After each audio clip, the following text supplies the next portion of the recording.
All right. Good evening, everybody. The RW Old Man is back with another one, and I'm down in my kind of like game room slash dungeon in my apartment building. Bunch of library books and game and like board games are all around the room and everything. And I find this is where my is my comfortable spot to do these reviews, and so this is where I'll be broadcasting from for the most part. So if you hear the word dungeon and game room, that's exactly what we're talking about here. Wow. So we got a pretty good match today. We have Keith Lee versus John Silver, and I had to go get some whiskey for this one because like this match was freaking good. So I'll be sipping on some whiskey while I'm doing this review, and again it's late night for me. It's about 1 o'clock in the morning because there's never a bad time to do one of those daily random ass daily match reviews because this is what I want for you guys. I want you guys to have the content. We do daily content here at RW Podcasts. We don't stop. Like I said, we're relentless. We don't stop. And this match itself did not stop. So we're going to move right to some little facts about pre-match thoughts, excuse me. And we got a huge guy in Keith Lee, and we got a smaller guy in John Silver. But if you saw John Silver, who is currently in AEW as part of the Dark Order, you see how jacked this guy is. He had a great match with Orange Cassidy. I apologize. I'm blanking on the AEW pay-per-view that he was on, but it was a great match with Orange Cassidy. I think I marked out to it. I probably gave it 8.5 when we reviewed it on the RW podcast. So my pre-match thoughts, I'm probably thinking that this will be a stiff fight. It seems to me Silver will be doing most of the bumping, but the majority of it because he's smaller. He'll make Keith Lee look, unbeatable, invincible. Maybe he'll get like one huge impact move in. I don't know. We'll see what happens here. Lee will show off how athletic he is because he has athletic. He's like over 300 pounds and he can move like a cruiserweight. He'll probably hit some high flying moves here and there.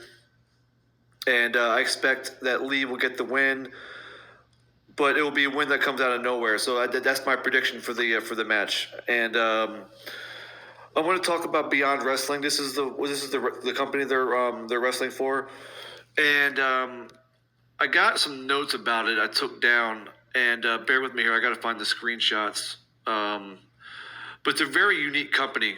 They don't really cater to.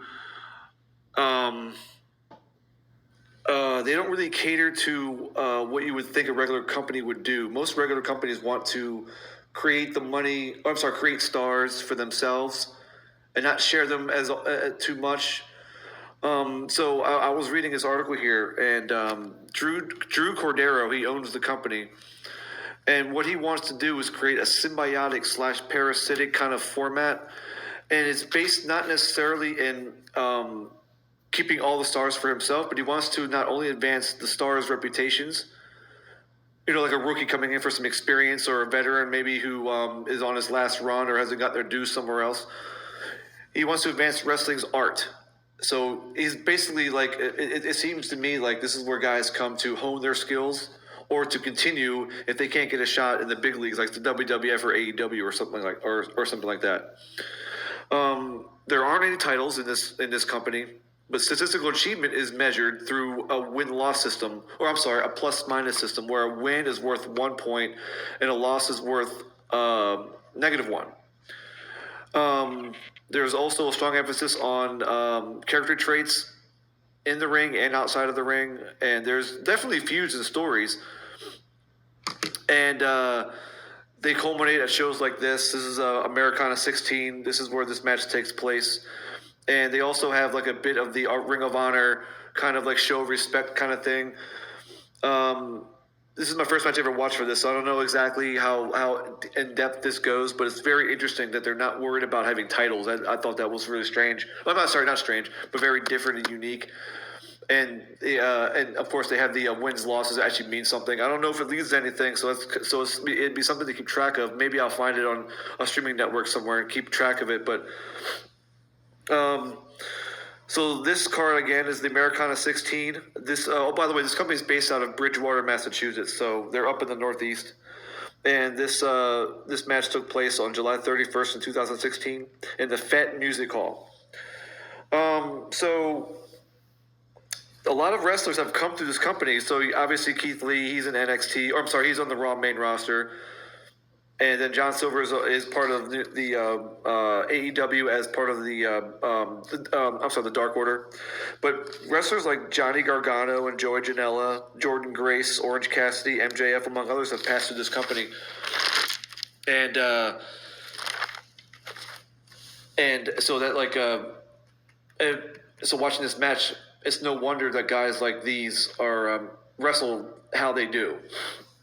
It actually makes sense. Seeing a Johnny Gargano match, it makes perfect sense that they came up through a company like this. All right, so as I start the video, both of the guys that are in the ring, and we got Keith Lee in one corner, and he gets a little bit of an extended introduction. He gets like the Apollo Creed and Rocky IV introduction, where he gets like about 1,000 nicknames and all that kind of stuff. Rocky says to him, to Creed, "You got enough names?" So Keith Lee is the self-proclaimed. I think the announcer says "King of all sayings," although I couldn't tell what he said. The announcer says Keith Lee's power level is over 9,000, and then the announcer says, "Requests that everyone bask in his glory." This is the limitless Keith Lee. That's what. So it's kind of cool to hear that he had bask in his glory way back in the day, and then obviously the reputation that he gained, everyone chants it to him in every match he's in. Really nice pop for him. John Silver doesn't get much of an introduction, but everyone seems to love him. He seems to me like he's like the kind of the baby face in this match. Oh, one thing about Keith Lee I forgot to mention: when the announcer announced his weight, he said 302.4, and right when the announcer says 0.4, Lee points with one finger and brings up four fingers on his other hand. I thought it was kind of funny, like 0.4, like in that kind of cadence. All right, so this crowd is definitely hyped up before this match even starts, and since they're both in the ring, they've both been introduced. We're gonna get this match started. And right when the bell rings, Lee takes off his shirt and the crowd starts marking out like, "Ooh, yeah, ooh, look at this guy, woohoo, woo," and all that kind of stuff. A Keith Lee's gonna kill you chant breaks out, followed by a Johnny's gonna kill you chant that breaks out. And this is when I finally find out who's doing the play-by-play. And Donovan Dijak, who is known as Dominic Dijakovic, or now T-Bar in Retribution, and Brian Fury are doing the play-by-play. Great job by the announcers, by the way. I'll get to that as time goes on. All right, so they get a lockup, and Silver executes an armbar. Lee breaks out, and then a crowd chants a test of strength chant breaks out by the crowd. Silver walks up to Lee and says, "I want to test your strength." Lee's like, "Are you sure?" And that "Are you sure?" turns into a chant by the crowd. This crowd is great. They were in this. I'm going to talk about this in the outro of this, or I'm sorry, in the aftermath of this match. The crowd is just phenomenal. Another fun crowd. So Silver puts his hands up for the test of strength, and Lee just puts his hand up way up above Silver's. He's like about 1.5 feet above him. So Silver just grabs Lee's arm and pulls it back down so he can grab it, and then the test of strength commences. About like 10 seconds into it, Silver kicks off one of Lee's arms away and then applies another armbar. Lee pushes Silver away. Lee and Silver shake hands, and then immediately Silver punches Lee in the face. As Lee sells that punch, the crowd chants "You fucked up" to Silver. Lee kicks Silver's leg out from under him. Silver delivers a few kicks to Lee. Silver charges Lee into the corner, and Lee just picks up Silver out of midair and throws him back into the middle of the ring. Lee throws some jabs at Silver, and Silver dodges them all. It looked like, wow, when I saw this, I was like, oh, geez, if this guy came into me with those punches, I'm friggin' pissing my pants. It looked like if Keith Lee hit him once, Silver was going to get knocked out. And Silver did a good job by dodging, so good for him. Lee trips up Silver, and then Silver responds with a kick to Lee's back. Silver runs off the ropes, and Lee performs a leapfrog. Silver attempts an enziguri. Lee just brings up one arm, blocks it, holds it up, and then Lee goes, and then Lee misses a spinning heel kick, and then we have a standoff. Good stuff at the beginning of this match. Keith Lee chant breaks out. Silver with more kicks. Silver attempts a hip toss, and no. Silver hits an enziguri instead. Silver tries for a suplex, and no. Lee reverses the suplex into an Uranagi backbreaker and follows it up with a waistlock and literally throws Silver across the ring into the corner. Another Keith Lee chant breaks out. Again, this crowd is great. I think I mentioned this more than once, and not only in this podcast, but the previous one. Lee clubs Silver in the back. Lee with a gut punch in the corner to Silver. Lee misses the Keith smash, which is an avalanche in the corner. But Lee misses this one, and bunch of chops and kicks. Silver responds with a bunch of chops and kicks to Lee. Lee reverses a suplex because, no. Lee goes for a tope suicida, and Smith cuts him off with two friggin' dynamic super kicks. Lee sells these like a boss, and I'm going to talk about the selling in the aftermath of this match. And by the way, at this point, Lee has yet to leave his feet, but he does after the second super kick. He goes down to a knee. So at this point, Lee has only gone down to one knee in this match. Lee hits a pop-up last ride looking power bomb, and Silver bounces about 2 feet in the air. It looked freaking fantastic. Not to mention, when they hit when Silver took the bump, Lee was right on top of him, and this mat is so springy, so bouncy that Lee himself bounced up another like 3 feet in the air and did like a little mini splash. If you watch the match, you're gonna hear Chris Dijak mention it. Holy shit chant breaks out, and rightfully so. I've never seen a pop up. I mean, it was literally what happened was Lee brought him up for the pop-up powerbomb and then pushed him up about another 2 feet and then just dropped him like a bad habit. Looked really good. Again, I mentioned nice selling. Lee gets it. By the way, Lee gestures to the crowd a little bit of hubris on his part. He goes for a 2 count, and Silver kicks out. Lee hits the Keith smash finally. Lee with some double hand chops to Silver in the corner. The crowd chants one more time. Keith Lee goes for the Keith smash again, but Silver blocks it with an elbow. Lee charges Silver, but Silver drops down to his knees, which trips Lee into the corner. He kind of hits Brett's rope turnbuckle.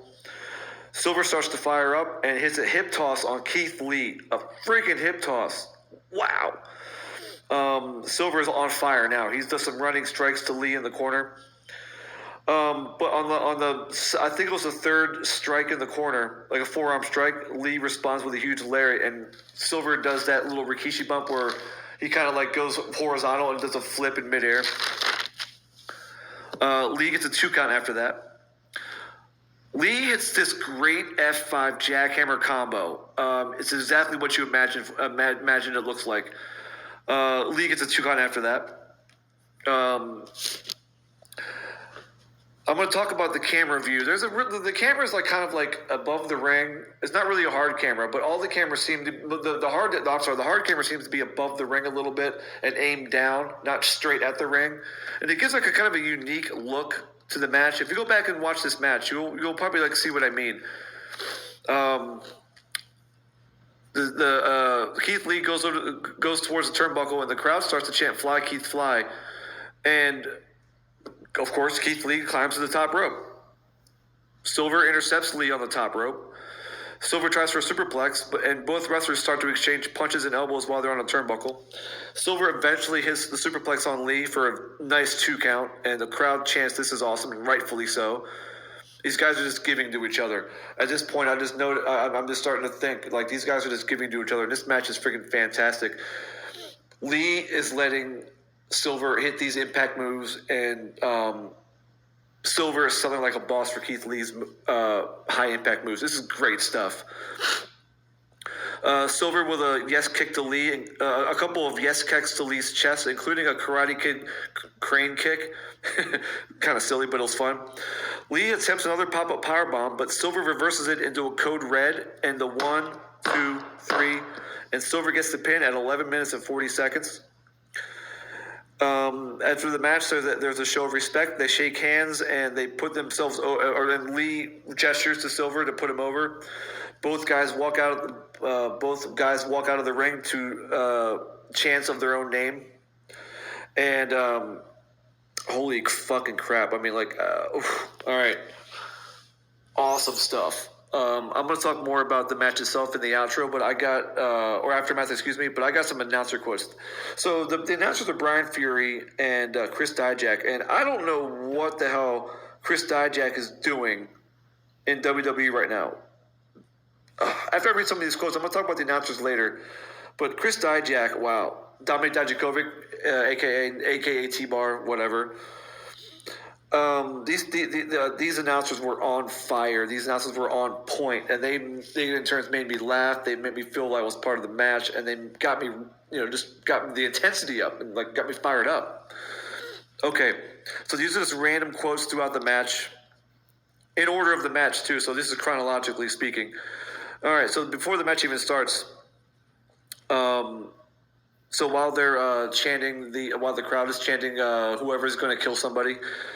Dijak says, "This crowd, the crowd in this evenly matched hoss fight thinks that Lee will in fact murder Silver, or I'm sorry, John Silver." Brian Fury says, "Keith Lee came to the ring in a sleeveless hoodie, instantly making me a mark."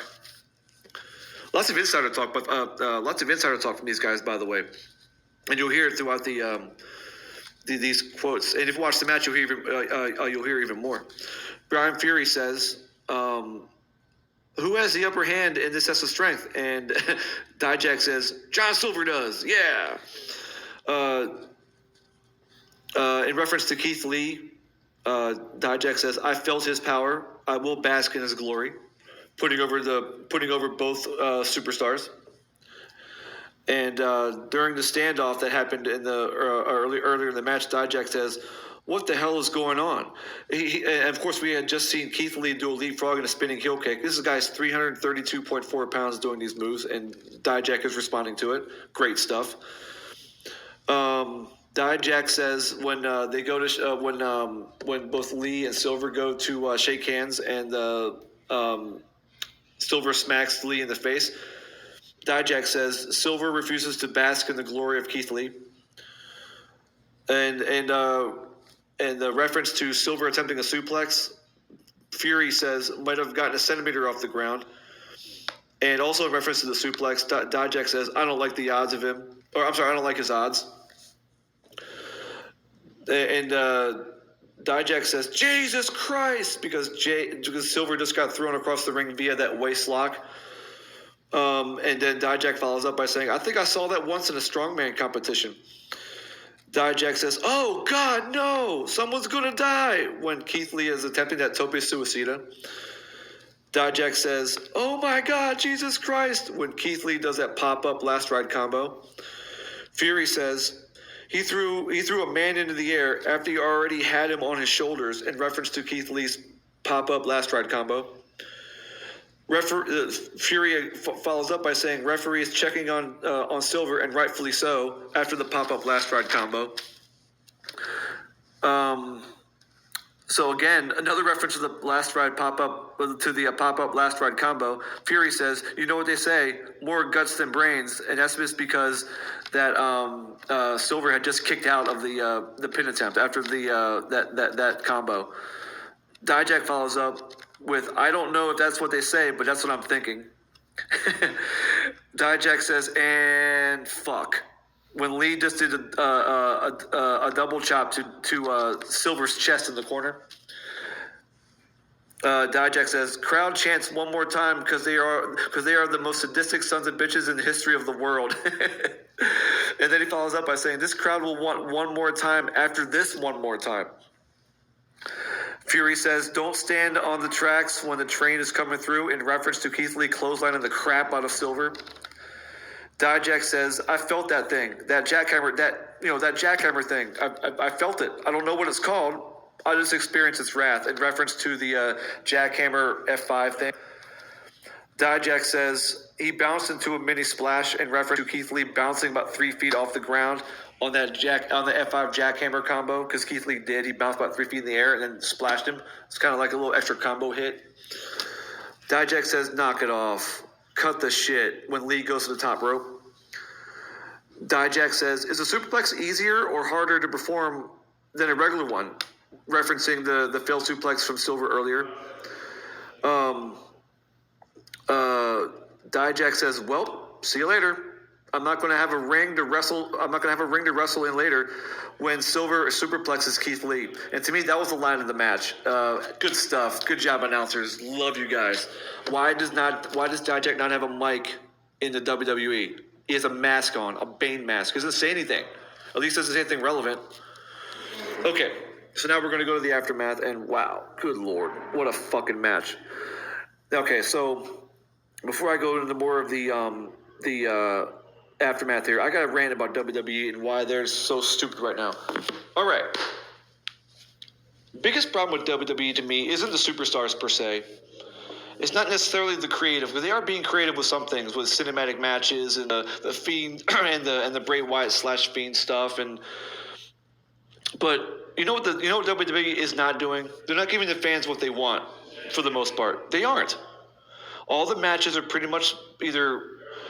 Well, maybe Roman Reigns is getting the little rub. He's getting that little heel turn. They had the heel turn that fans wanted. But for the most part, in the past few years especially, WWE is not giving the fans what they want. They keep pushing things too far. All this 50-50 booking. And fans have tuned out. It's obvious. Raw ratings are down. SmackDown ratings are down. NXT is probably not even a blip anymore. No wonder people want to watch AEW. So WWE, what are you doing? You got two guys right here in this match, Keith Lee and the announcer, Chris Dijak, who's now T-Bar. And they're not doing much of anything. What are you waiting for? You waiting for some divine intervention? You guys know what they can do. I'm sure they wouldn't be there. What are you guys waiting for? All right, so again, WWE's not giving the fans what they want. But if you watch this match, you'll see what happens, right? These guys give the fans what they want. It's not hard to figure out. How am I going to watch a match if you're not going to give me what I want to see? I'm not saying try to cater to every single fan, but in general, make me want to come see your shit. And right now, WWE, you're fucking shit. You're horrible. All right, enough of that. All right, so this match went 11:40, and I'm going to tell you right now, this is some of the best action I've seen in under 12 minutes in a long time. Maybe I just don't remember, but maybe I don't want to remember because this match was freaking fantastic. Crowd made me even more hyped, and I love great crowds. All the chants I could easily reference are in the description of the match. Crowd knew exactly what was going on, and they still popped. It's fun, and that's what WWE should learn. It's fun when you give the fans what they want. Okay, I'm not going to talk about WWE anymore. All right, so Keith Lee has so much charisma. He did that .4 thing I thought was cool. Had great facials in the match. He laughed during the test of strength, which is kind of funny. And there's other things too. But like Keith Lee obviously has athletic ability for a guy who's 332.4 pounds. He showed it in this match, spinning heel kicks, attempted a tope suicida, which he would have done if he wanted to. He took a superplex and a hip toss, and he did a leapfrog. I mean, this guy's freaking fantastic. John Silver, he sold like a boss. Oh, by the way, Keith Lee sold too. He had to sell. He sold those super kicks. And you know what? After he hit that little power bomb, that power bomb combo, last ride combo, he was still selling the super kicks after he did that move. Good stuff. Love it. Thank you. John Silver sold like a boss. He kind of played the babyface role, quote unquote. I think both guys were babyfaces, but he was the guy who fought from underneath. And he gave Keith Lee, or he let Keith Lee pretty much bump him around the ring, making Keith Lee look like a badass. And at the same time, Keith Lee gave to John Silver. He didn't have to let him Keith Lee didn't have to let Silver hip toss him, but he did, because that's what get matches over. Silver looks like somebody. He's so freaking brawny. He's like 5'9", 6 foot, 178, but he's strong. He looks like he's jacked. He's strong. So Keith Lee gave him two moves. He gave him the hip toss and the superplex. Good stuff. The fans wanted all of it. That's why they're freaking cheering their asses off and chanting all night. Yeah, there's no selfish stuff in this match. They gave to each other. And I want to just say out loud that, like, great choice, Dylan. Great choice. We talked about it before I watched it, that you thought I would like it. Goddamn, I did. 10 out of fucking 10. You guys are bringing some winners here, man. Thank you. This is so much fun because I get to watch cool fucking matches and review them and talk about them, and it's just, oh man, great fucking match. It was stiff. It was snug. Everybody sold. The crowd loved it. The announcers were great. And I'm going to just cut it off right now because there's not much more I can say. 10 out of 10. Good job, guys. Talk to y'all tomorrow.